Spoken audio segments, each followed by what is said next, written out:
thank all of you, for those of you who have given us support over the years. So, thank you very much. Welcome. And then before I sit down, I will recognize the U.S. Ambassador who's coming in right now.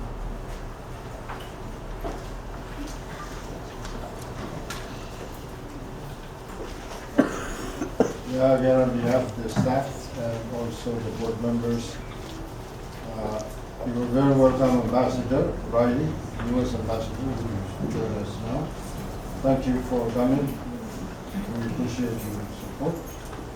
And I would really like us to welcome our keynote speaker, Dr. Kina, who will be speaking after introduction. So welcome all of you. Let's enjoy the evening. Thank you.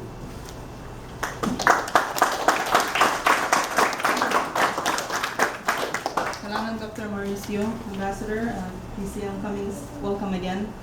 At this time, I'd like to ask one of our board members, Mrs. Lynn Penguin, if she could offer a history of the library. As you all may know, this is our 30th anniversary, so we're very happy to provide you some of the background of how the library was formed that led us into where we are today. So with that, Mrs. Penguin.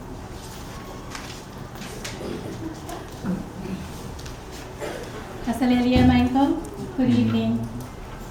Thank you for taking time off your busy schedules to join us and celebrate our anniversary.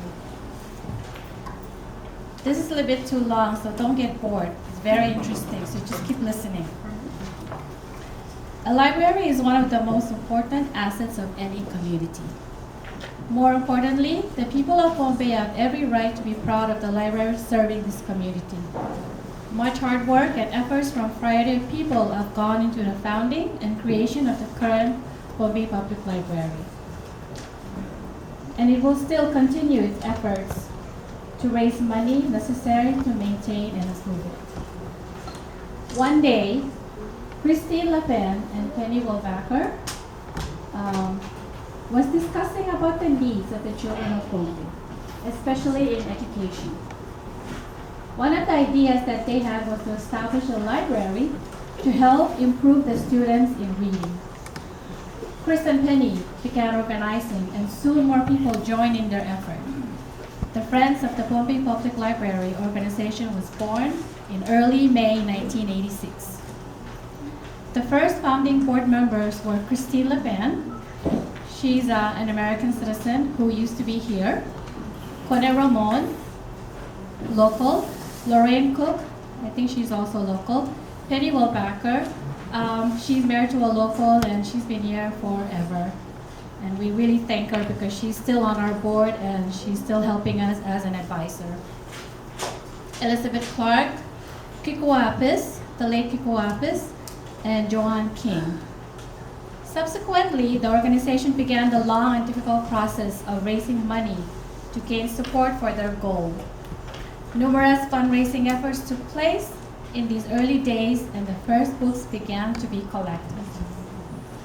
The major fundraising activities in 1986 was focused on raising sufficient funds to construct a building to house the library. Approximately $35,000 was raised from the following: Island-wide Miss Liberation Day contest. I don't know if maybe some of you remember that, but I think some of us are old enough to remember that. And appropriation from our FSM Congress. And they even had a gala dinner in 1987. And of course, we had a fundraise of our 1987 calendar project. So all these funds were sort of the seed money to start the library. The Friends of the Public Library petitioned then Governor Mauricio Moses. Some of you may remember him. He's one of our great statesmen of our nation. Governor Moses was able to secure a donation of land for the library, which is here right now where we are situated. With the $35,000 raised, the U.S. military civic action CAT team, I think some of you may remember that at the beginning of the compact, we had a U.S. Armed Forces send what they call civic action team. They supply the labor, and the local businesses donated and offered discounts on building materials. the library became a reality, and the official groundbreaking took place in April 1987. I was still in high school, so I'm not that old. The Pohnpei Proctor opened its door on February 1988 with 10,000 volumes. The library initially started out with volunteer assistance. However, in order to be sustainable, it needed to have trained staff. An agreement was reached with the government of the state of Pohnpei that handed the library building and its assets over to the state of Pohnpei. In return, the library would receive, and still does to this day, thanks to our Pohnpei State Legislature, annual funding for its operations. The Friends of the Pohnpei Library, however, retains control for the day-to-day operation. So as you can see, we have a librarian. May I ask Lester? He's our librarian, and his staff are somewhere around here. The first group of paid staff started working at the library in January 1989. As the years passed, the library continued to grow. The children's room, Wasan Kamaray, or Place of Enlightenment, which is on the other side, section of the library was added and opened in January 1995. This project came about with assistance from a group of volunteers from Tacoma, Washington called Alliance for Cultural Exchange. The group spent 3 weeks in Pohnpei during the summer of 1994 and started the roof of the library extension. A local company was contracted to complete the project using the project fund. The project was completed in December 1994. Wasan Kamarain was opened to the public in January 1995. So in addition to that, a lot of kids, especially our younger kids, they are utilizing this section that we have created, and we are very proud of it. Numerous organizations contributed to the success and expansion of the library. The University of Oregon donated the first computer to the library in 1995. Since that time, through the Australian government's small grant scheme, 5 computers were granted for the updating and computerization of the library system in April 1999. The College of Micronesia, FSM, through Title III grant, assisted the library in getting internet access in January 2000. The FSM Library Service sub-grant program awarded the library for 3 computers and internet costs for a year. In the year 2001, the library was awarded a grant from the Japanese embassy to tile the main room. The construction was done by, again, U.S. Department of Defense Civic Action Team later that year. The Bank of the FSM, and I see a representative here, one of their staff, donated a bookmobile to provide library access to the public schools in remote communities.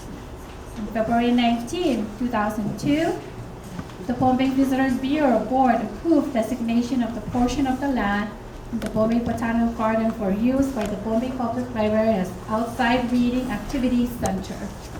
For that purpose, the library raised funds to build a local nest, 3 swings, and 3 benches. As you can see, they're situated outside. In 2002, the library received 7 computers from the Bill Gates Foundation. In 2003, additional improvements of the building included expanding the computer lab to the children's section, tiling of the children's section, and processing room, as well as the addition of the 2 restrooms for the overcrowded library users. This was made possible by funding received from the United States Department of Agriculture Rural Development Grant. In February 2005, the library was hooked up to the internet using T1 Live. A grant was given by a grant by the Australian Aid. And in addition to that, they purchased 2 computers, 1 laptop, 1 printer, and 1 backup library. Peace Corps volunteers also contributed to the library by donating their paychecks from COFSM directly to the library. That was pretty generous of them. With this money, the library purchased a new copier as well as a laminating machine. The laminating machine, we continue to use them for students or people that come here and they need like ID cards, so we laminate them for a small fee.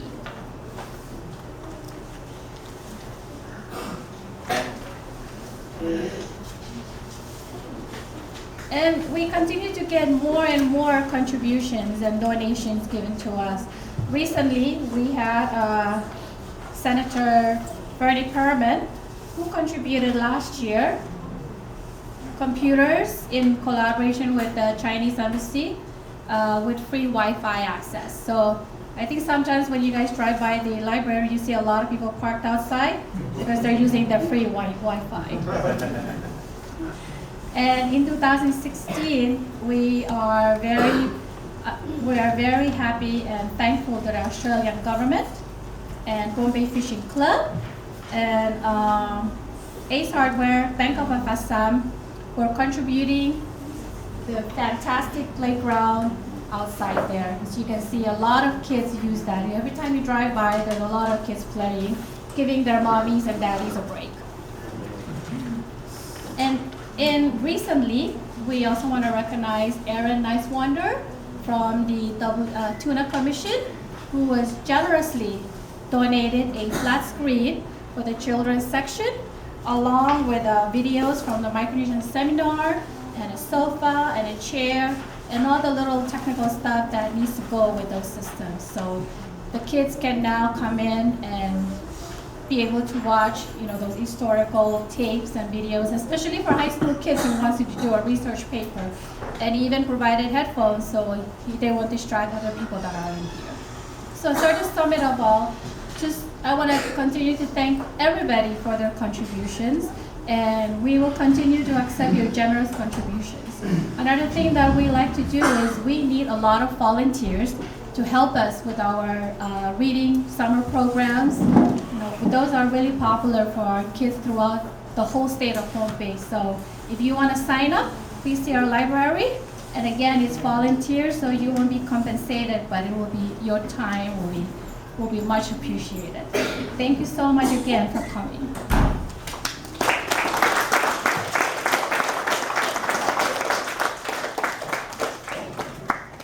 I'm almost done, just hang in there. It gives me great privilege and honor to introduce our keynote speaker, Dr. Emelita Keelan. Dr. Emelita Keelan is a cultural anthropologist with the Pohnpei State Historic Preservation Program. Dr. Keelan has worked as an interim curator, Pacific Cultures at the National Museum of New Zealand, Te Papa, Tongarewa, and taught at the University of Hawaii and Manoa, University of Guam, and the College of Micronesia, Ephesus. Our first collection of poetry, Mai Uros, was published by Kahua Manoa Press in 2008. Our poetry has also appeared in other national and international literary journals and anthologies. Most recently, Dr. Keelan was the fall 2015 Distinguished Writer in Residence in the English Department at the University of Hawaii at Manoa. May I please present to you Dr. Keelan.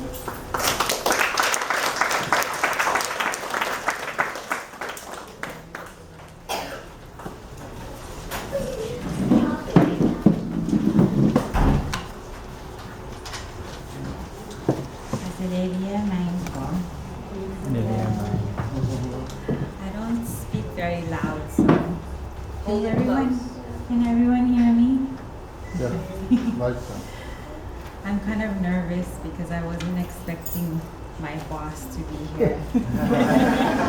My boss and other VIPs. So, I'm very honored to be here to celebrate Pohnpei Public Library's 30th anniversary with all of you. The theme that I was told was Libraries Transform. And I've been thinking for the past few weeks about whether a library has transformed me. I've spent many hours in libraries studying, getting lost while searching for books. And I was actually 5 years old when this library was open. And I came here a few times with my mother as a young girl. At the time, it was very small. And back then, I preferred my own library, which was the outdoors.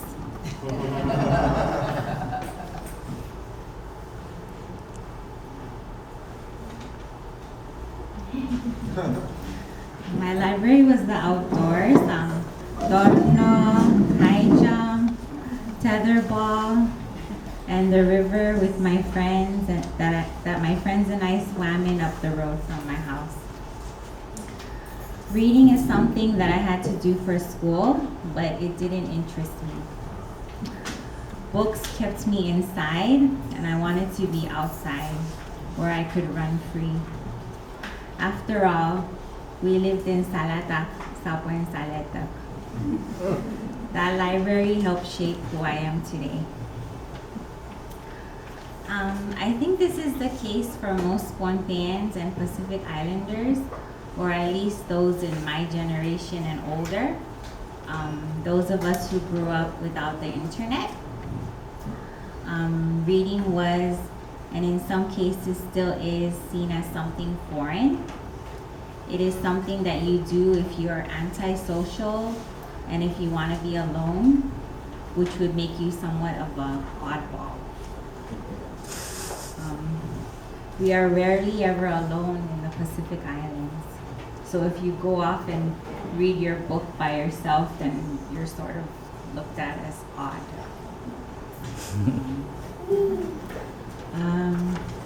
Storytelling and the passing down of oral histories is how knowledge has been shared through generations in Oceania.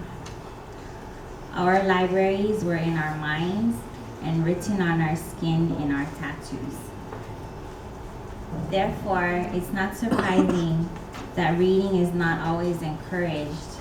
It is even discouraged and even seen as rude in many households. Things are changing, however, and our indigenous libraries of the mind and skin are being replaced with Wi-Fi and television.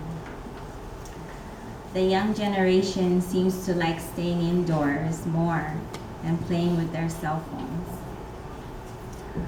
A lot of reading is being done online through social media sites like Facebook, but unfortunately, it often isn't the kind of reading that promotes learning.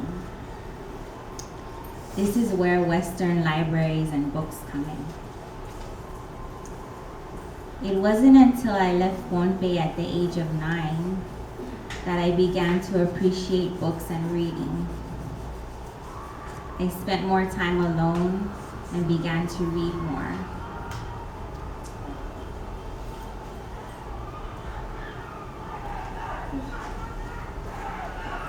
And I fell in love with Maya Angelou's I Know Why the Caged Bird Sings in the 7th grade. Has anyone read this book? All right, it's really good. It's an autobiography about Angelo's childhood in rural Arkansas. And somehow I could identify with the narrator, who was also a young girl, even though she lived a very different life from mine. There was something about her voice, and maybe it was because she was different like me. One reason that it's so hard to get young people interested in reading here in Pohnpei and in other parts of the Pacific is that we don't have books written by us about us. When we read books, it's oftentimes about people far away, people who don't look like us or talk like us, and it's very hard to relate. There needs to be something that we can identify with in a book to spark interest. When you find that voice, that narrator whose voice sounds like yours or reminds you of familiar people, and you keep reading and turning those pages, that's when the transformation begins to take place. And this transformation happened for me when I was about 16 years old. And I was living on Guam at the time. And a friend of mine lent me her copy of this book, Where We Once Belonged, which is by a Samoan writer, Sia Figuel, in case you haven't heard of it. And it was like pure magic for me, and I couldn't stop reading. And I thought I would share a passage from that book since it is Library Week. So.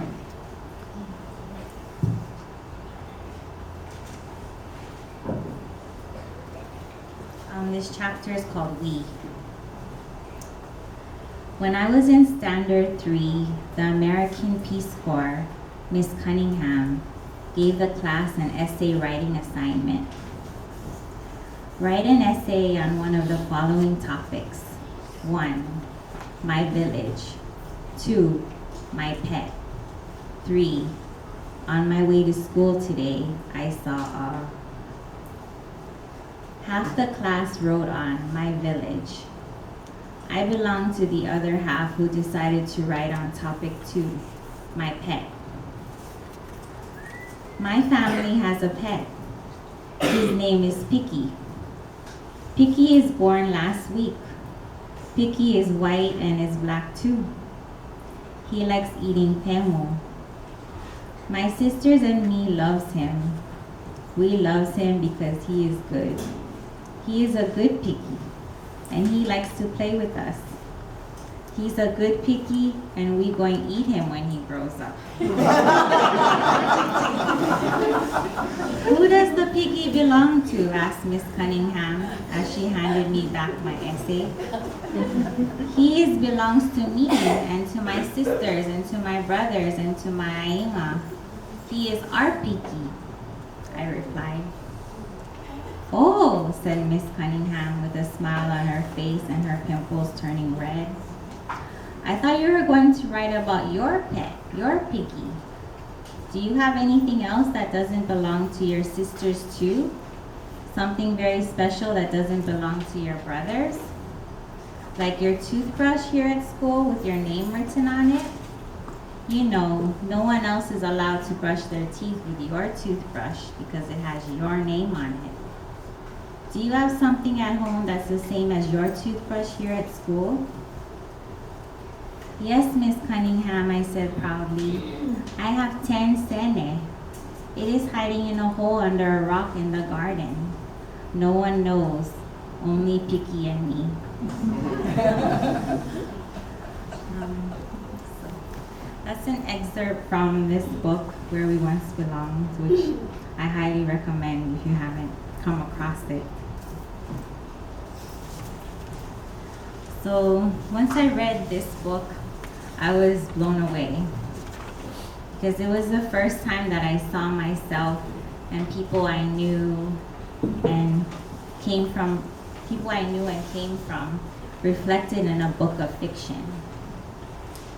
Because I never read a book by another Pacific Islander, I didn't think we could star in our own literature. That's when I began to think that maybe I could also write something one day. But I didn't begin to write creatively until much later when I went to university. So I encourage readers and writers of all ages to find books that they can connect and identify with. This is how a love of reading is developed. That is how libraries have the power to transform.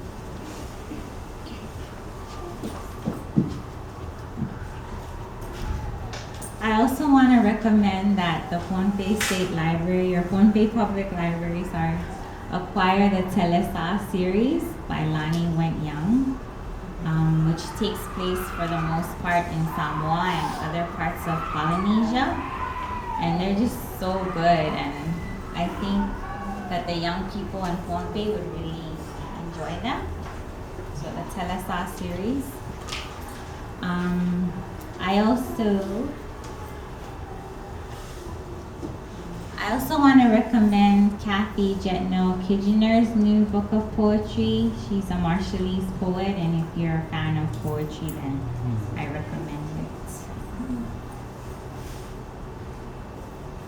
And lastly, I just want to close with a poem of mine, which you can't find in my poetry book, but it's online. It's called Star Language. And I wrote it for Mao Piailo, who for me is or for all of us, is a human repository of knowledge. So he's like a librarian himself. And I wrote this when he passed away in 2010. Star language. You are now an usu, one of the brightest. My eyes squint to see you, nan matawo, beyond the reef. You are fearless. You men of the ocean usually are, trusting the currents, wind, birds, smell of the rain, schools of fish, comforted by danger, home in the quiet isolation of vastness and depth. My friend says her fisherman goes to see the mermaids. You left your little atoll for volcanic Hawaiian islands. Barely speaking English, you went. Who needs language when your mind expands the Milky Way? When you still dream as your ancestors did? When you sail alongside those first voyagers? Only your people from outer islands of Yap and Chuk kept this sacred knowledge sacred. Your people never forgot. Words mean little with such mananan. Did you know you were holding the light? It was your usu, Nainoa, and so many others would follow. It is your usu up there that I see. At Mataviki, here in Aotearoa, this lonely Micronesian thinks of you.